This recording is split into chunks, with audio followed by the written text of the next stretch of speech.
Emerald podcast series. Research that makes a difference.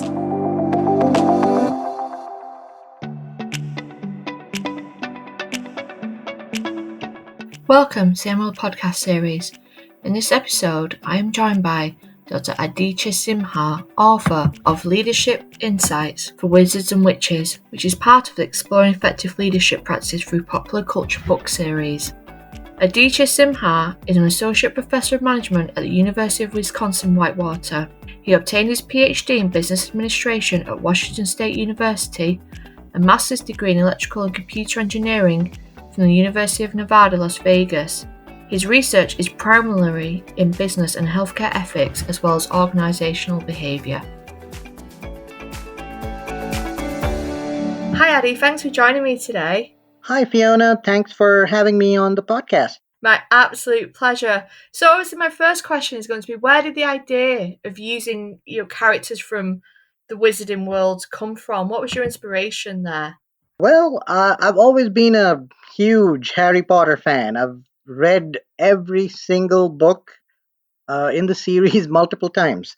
And I've also seen all of the movies, and I've been teaching leadership for over 12 years now. So I've been teaching leadership for over 12 years. And in my classes, I've always, I always like to use examples that the students can connect better with. And I've used Harry Potter examples. And, students seem to like it. So when the call for book proposals came out and I read that, I thought that was a natural fit. That's where the idea of using characters from the visiting world in a leadership book context came about.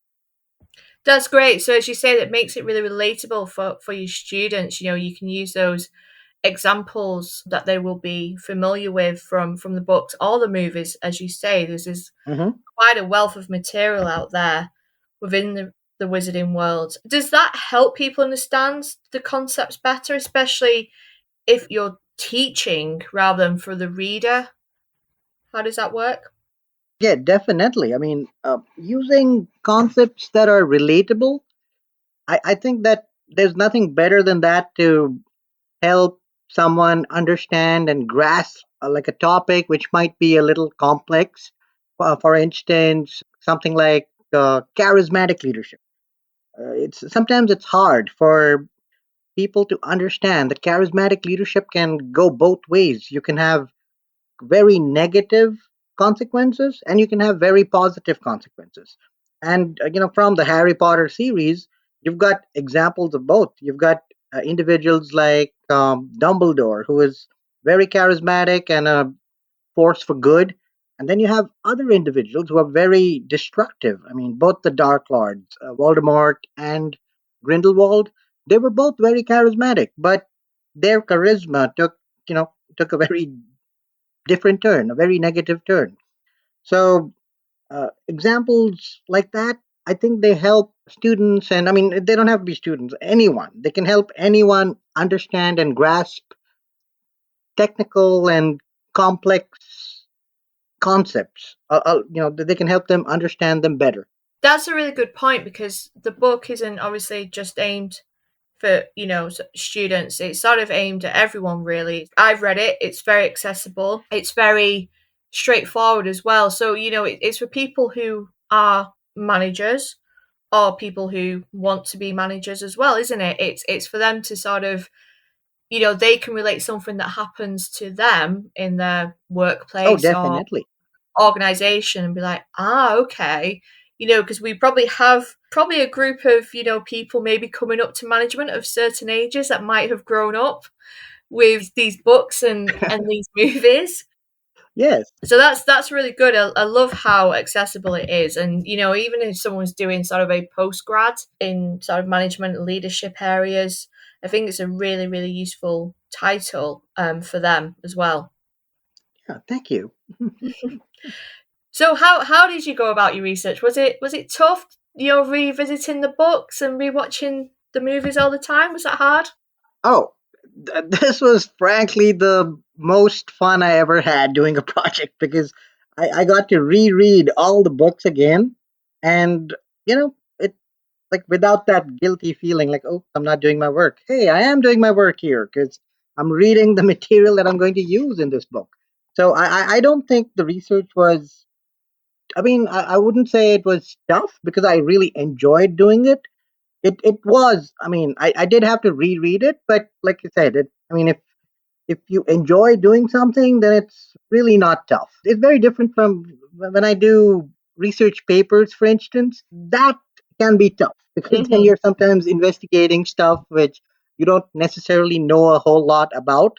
But here, this felt like revisiting, familiar ground because, like I said, I've read the book so many times that I mean, don't hold me to this, but I'm pretty sure I can like repeat entire sections of the book without having a teleprompter. So I enjoyed the process. I did read all the books and I watched some of the movies too. In fact, I watched all the movies. But this particular book, I've focused more on the material from the books because Mm. the movies they divert quite a lot from the book series. So I wanted to keep it sort of pure.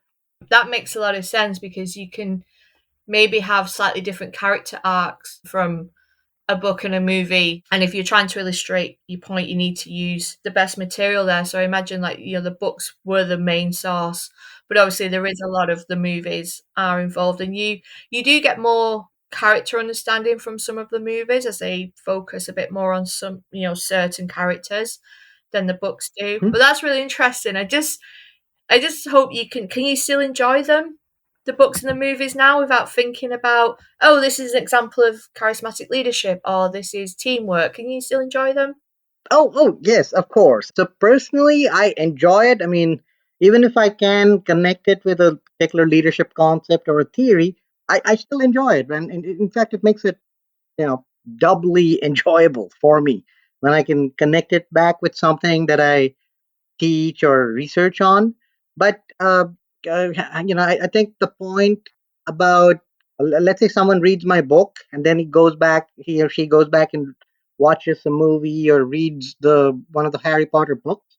I think that person will not. It will not affect their enjoyment of the books or the movies because you gain additional knowledge, but it doesn't detract from the joy part of it. So I think it just you are better able to see situations in different ways, but I don't think it will reduce the amount of joy you derive from those books or movies. Well, that I am very glad to hear then. Didn't want you to get sort of Harry Pottered out while you were doing the research for this book. So, in terms of the various leadership qualities, and again, this sort of depends on how a good leader is defined. Who within the franchise probably stands out the most? Maybe give me your top three and why. Oh yeah, definitely. So the Harry Potter context, I think it's really very relatable for individuals. I mean, you might have people say, "Oh, it's all about magic and wizardry and giants and dragons and all of that, all those impossible things." But if you take those away, the people involved in the wizarding world, you have real life exemplars of that. So, for instance, take someone like Cornelius Fudge.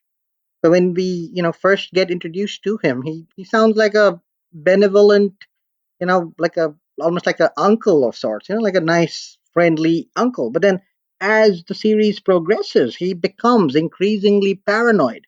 And we can see that in real life leaders.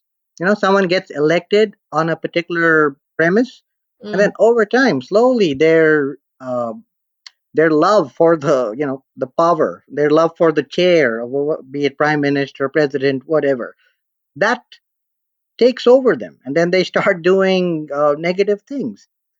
Consider someone like Dolores Umbridge, who is, personally, I think she is the worst character in the entire series. I mean, in terms of Mm-hmm. villainy, I think she was much worse than Voldemort himself. But you have real life Umbridges all over.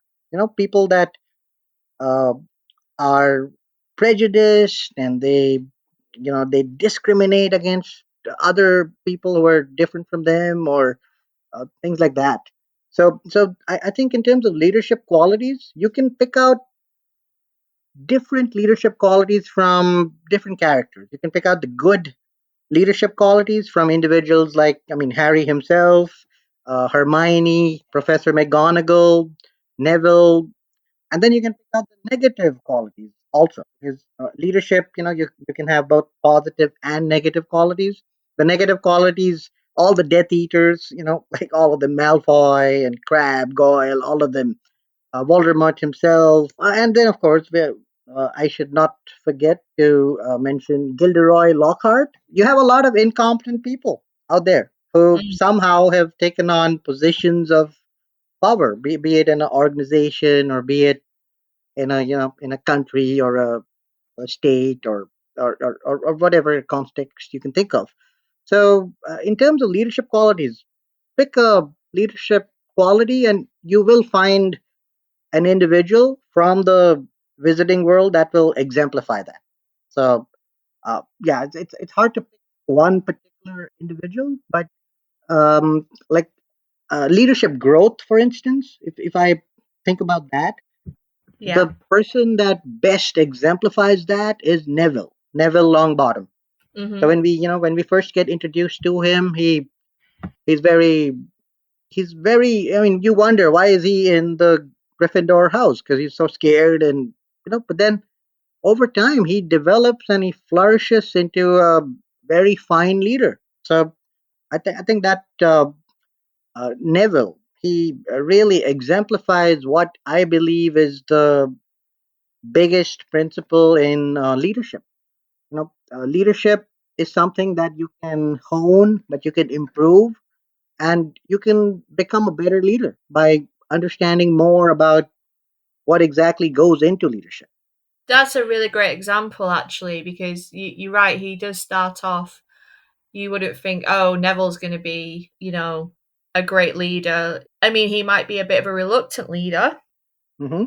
but he certainly, just, especially towards the later stages, really demonstrates, that he has those really really good qualities, and people start to, they used to mock him almost, and now they're following him, and he's becomes a bit of a hero. He's actually one of my favorites. Oh yeah, no, he is very, yeah, he's pretty awesome. So this is a bit more subjective, but who within the franchise do you relate to the most at a personal level, just out of interest? I thought about this quite a bit. So again, like I love so many of the characters in this book. There are elements of Harry that I really relate to because I love how Harry is so accepting of people, goblins, elves, or whatever the case be. So I love that because I personally think that I am able to relate to individuals like from various backgrounds, and I can get along with like almost everyone. So I guess Harry, I can relate to him at a certain level, and then I can also relate to Lupin and Dumbledore. They're both great teachers and professors. I Hmm. love the fact that they are so kind, so that is something I try to practice myself. So when I'm teaching or instructing anything, I try to be kind. If someone needs an extension or something for an assignment, I don't dock points for late submissions and all of that. I try to do what Dumbledore or Lupin would do. So I guess character wise, I suppose these three are they're my personal favorites. So I guess I would relate to them, and I also relate to Ron a little bit in that Ron's sense of humor. I love that. I mean, that is one of the things I really disliked about the movie series in comparison with the book series, is that the movie series they did away with Ron's sense of humor. They almost made him like the butt of the jokes in the movies, as opposed to in the books where he was the one delivering the jokes. Yeah, so I guess those four characters. Another question that I had was, obviously, like, Harry is seen as a leader, but he also gets quite a lot of preferential treatment. And You see that in the workplace, you see that in schools with certain students and stuff. So, how do you think that shaped his leadership qualities? I don't think he really got preferential treatment throughout the series because to start off, his childhood was very miserable. I mean, his uncle and aunt and cousin, they were very horrible to him throughout his childhood. So he grew up in a very, miserable sort of environment. I mean, he was not, I guess, he was not severely abused, but it was very abusive. I mean, he had to live in a what in a little room by the staircase, like the closet by the staircase. That and the only time they actually got him to go into a bedroom was when the owl first appeared. So, and then even in school, the teachers, most of them were kind to him, with the exception of Snape. But I think book four onwards, book five, he was treated very poorly by Umbridge and the Mm. Ministry.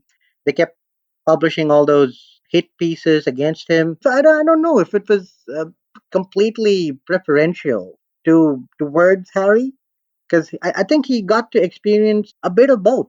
But to your point about preferential treatment, I think that's an important point because quite often, especially leaders, they sometimes tend to have in groups, Mm-hmm. and then that can be great if you're part of the in group.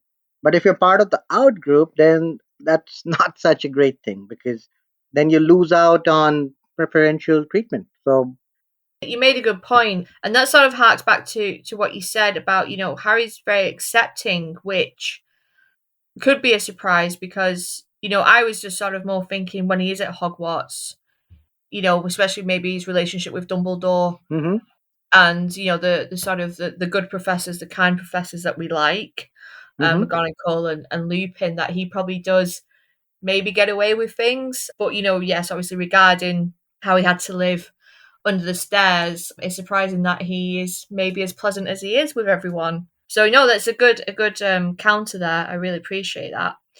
So obviously the book is out, and it's like I said, it's fairly short. Do you feel like there's still more movies? Do you feel there could be another one in the pipeline do you mean another book on Harry Potter? around the Wizarding World? Yep. Yeah, absolutely. I mean, I think multiple books could be written, like multiple scholarly books based on this. For instance, like this particular book, I've sort of provided a brief sort of introduction to the various topics in leadership. But I mean, honestly, I mean, I could write a book entirely on charismatic leadership and use the Harry Potter context for that.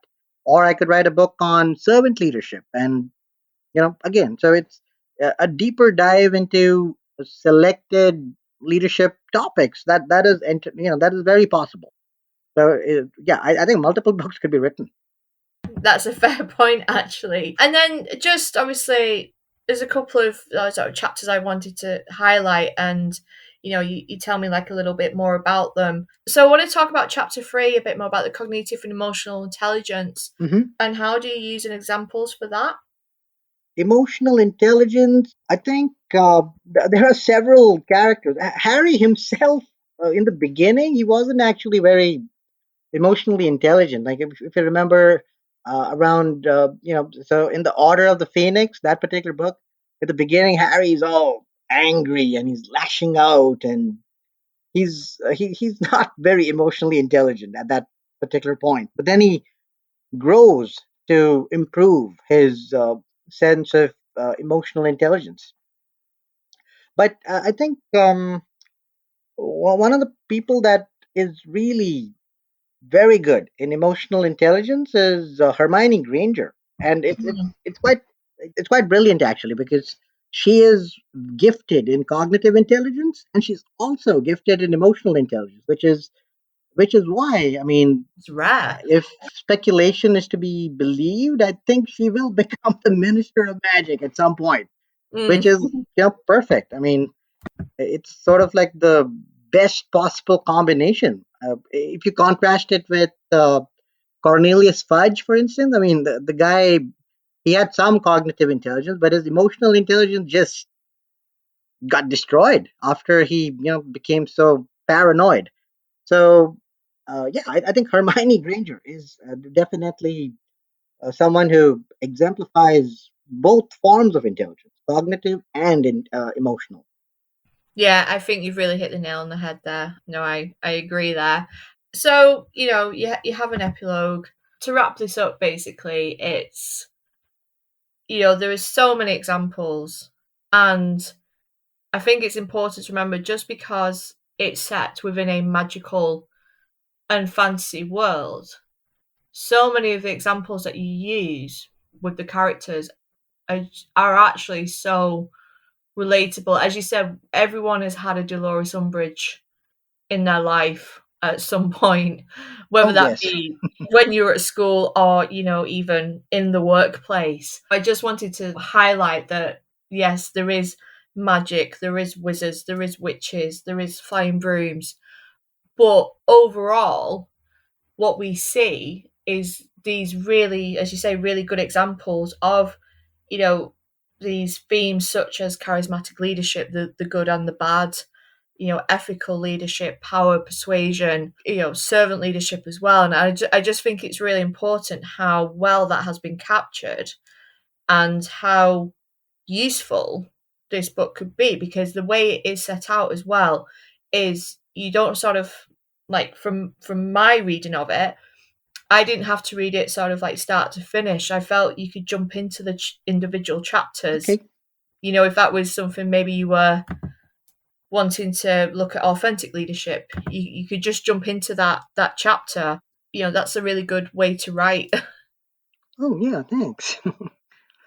Yeah, I mean, you can definitely jump into specific chapters. I think you'll still get something from, like jumping into specific chapters first and sort of skipping around a bit if you like.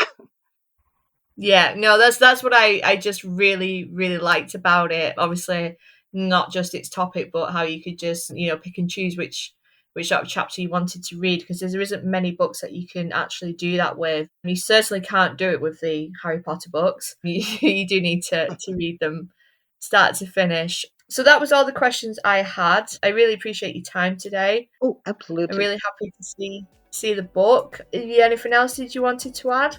I hope people enjoy reading the book, and I really look forward to hearing from folks who've read the book. I'd like to see what they thought of the book. They can feel free to reach out to me.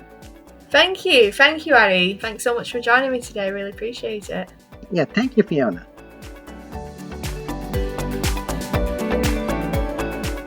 Thank you for listening to this episode today. I hope you enjoyed it. Thanks to my guest Addy, and my thanks to Alex at This Is Distorted Studios for producing this podcast.